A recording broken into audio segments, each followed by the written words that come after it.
من تعلق بشيء عذب به. ما ينفعش تتعلقوا بأي حاجة غير برب العالمين. ألا بذكر الله تطمئن القلوب. عشان قلبك يطمئن يجب أن تتعلق بالله وحده. ما ينفعش تيجي تقول أنا متعلق بالأكل ده، بالنسبة لي هو شهوة كبيرة. لا، هو مش كده. رب العالمين هو التعلق الوحيد. ما ينفعش تعالج مشاكلك بالأكل، توترك، قلقك، مللك. تعلقك بالأكل بيضر من جسمك وهيعذبك بزيادة. ابعد عن الفطار أو افطر صح. لازم تفطر فطار صحي، يا إما ما تفطرش. هتفطر ايه؟ البروتين بتاعك زي البيض، تونة، وتاخد معاها الخضار بتاعك. يا اما لو مش هتفطر فطار زي دوت فما تفطرش. ما ينفعش تبدأ يومك بعيش، لازم تبدأ يومك بالبروتين والخضار. غير كده لا، هتستنى وجبة الغداء. وطبعا الصبح بتاخد المشروب بتاعك، سواء كان القهوة بتاعتك مع شوية مكسرات بسيطة.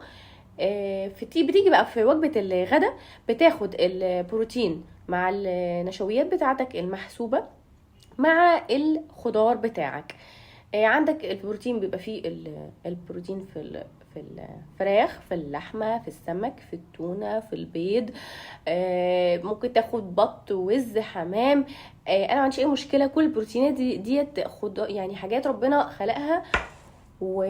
كمان لازم تاخد الثلاث وجبات بتوعك كاملين. يعني لازم تاخد الفطار والغدا والعشاء. لو الفطار مش صح يبقى الغدا هيبقى فيه بعد كده الانسولين هيكون عالي في الجسم، الحرق بتاعك هيبقى اقل. انا مش عايزاك تبدا يومك بسكريات، لازم تبدا يومك بالبروتين، لازم تبدا يومك بالبيض. طب يا دكتور انا ما بحبش البيض. طيب انت ما بتحبش البيض؟ البيض له مليون شكل ممكن تاكله بيه.